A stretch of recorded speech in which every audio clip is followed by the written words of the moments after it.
Good evening and welcome to Roundtable. Today we have with us a very interesting personality. I'm going to read a review from a German artist called Lamhert so that you might be able to take a guess. This is how the review goes. Oh, how you form your slender, tender hands to carry such weight of heart. You speak in every quiver, shiver, rippling melodies. You dance the dance at night in eerie yellow light and reached into the darkness and touched me. Now, I think there was a big clue there, and it talks about somebody who danced the dance. Have you already guessed? Well, she's the prima ballerina of Sri Lanka. So, good evening, Upeka. Good evening. Good evening. So, there's so much to talk with you. Let me first start asking about your parents, because I don't think we can't do justice to the discussion if we don't start talking about them. And they are none other than Dr. Kalasuri Deepamala Chitrasena and also Kalasuri Deshabandhu Vajra Chitrasena. So they are pioneers of dance, and can you elaborate on their contribution to the field of dance in Sri Lanka?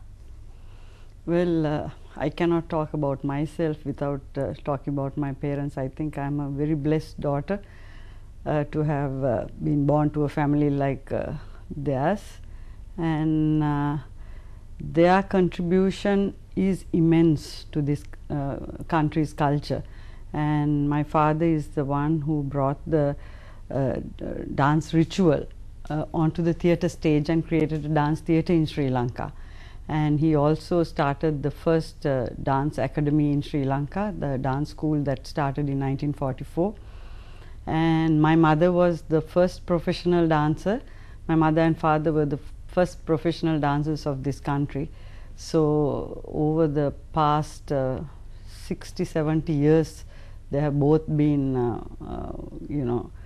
nurturing the culture of this country and taking the culture to the rest of the world, and they have traveled. And my part is I have grown up watching them sacrificing their lives to the dance, and only trying to do productions and new work and creating.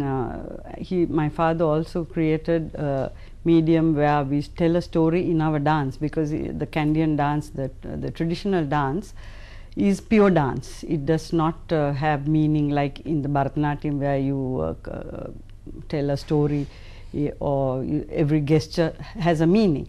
So with pure dance, how they told a story by using music and sets and costumes and things like that, and creating a dance theatre in Sri Lanka, telling a story in dance, in pure dance and without using words. And so being part of their company from the time I was a very young girl, now I have been on stage for at least 50 years. So I have a long history, and seeing what they have done has given me this strength to carry on what they are doing. And I'm very happy to say that it's not only me. Now I am also at an age where I take the back seat, and of course my mother is still around, where she looks into everything. But the next generation is also ready to go forward and carry on what my parents did. Right. So now you can't get away talking very shortly about your contribution to dance. So we need to find out how you actually evolved into a prima ballerina of Sri Lanka, having been born to a family of dance. So yes. Well, it was not very easy, because when you are a daughter of two great dancers, there's always a lot of baggage that you have to carry, because you have to be as good as them, and people always try to compare you with them. So it was very, very difficult. It was in the sense that to be able to make my own name, I had to work very hard. I was not people did not accept me just because I am so Chitrasena and Vajra's daughter. I had to create my own unique style and work very hard and when my parents also, it took a long time for me to become the soloist in the company, because my mother danced till she was 60 years, so I was still in the company. So after she retired only, I at a very late stage, like in my 30s and 40s, that I became the soloist, and I have danced in all their productions like Karadiya Naladamayanthi, Kinkini Kolama, and in 1978 when my parents created this new ballet called Kinkini Kolama, because they knew that I was ready to take on the solo as a solo dancer and take the company forward. So that is the time that I became a soloist, and see, my mother created a lot of solos for me, and I have been very fortunate that I have been able to participate in every production they have done since the 1970s and up to now. And I have worked very hard to learn the traditional dance and master the dance, and I have had very fortunately had very great teachers like my mother and father first, and then Piyasara Shilpadipati, and I also studied low country dance from J.D. Gunatunga, which I still do. And as a dancer, I find that it's never ending, that how much you learn, you still want to learn, because if you have your teacher with you all the time, you feel that you're being corrected, and it's a very good feeling to know that you have a teacher. And I really miss my parents not being there for me now.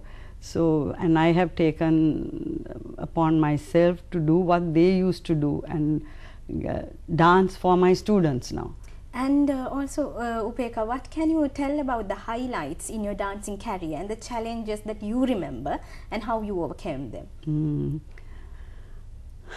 I have very special moments in my career, especially having to dance with my father in Karadiya in 1975, when my mother thought I was ready to take her role, a role that she has played in Karadiya for many, many years. She trained me to play that part opposite my father, and being on stage with my father was my first experience, and that gave me the strength to go forward, because my mother had a lot of confidence in me when she gave me that role, and I was very nervous, but when you are on stage with a dancer like that, well, you can't ask for anything more. So that was one of the highlights of my dance career, to have danced with my father on the same stage. And of course, I have since I took over the company and took the leadership of the company and traveled, I have traveled to many countries like the America, and I have worked with artists in different countries. Actually, there have been very fortunate moments for me. There was this lady from Paris that just because our school is such a place where lots of people, lots of foreign visitors come and visit our school, watch us teaching. So one of these ladies who just walked in, watched a dancing class, and she asked me if I'd like to come to Paris, and I said, like everybody who just comes and says these things, that I said I would love to. And within 2-3 weeks, this lady happened to be the most famous Ariane Munishkin from the Theatre du Soleil, and she was very impressed with my training, because I was training a lot of male dancers at the time, and she had watched this class, and that was the reason that she thought that she needed to bring us there to her theatre, where she wanted us to teach dance, to do a workshop with some dancers, actors, musicians. So that was my first opportunity, that I went to Theatre du Soleil to Paris with her, and then later she wanted to do a production with us, and I took my dancers and drummers, and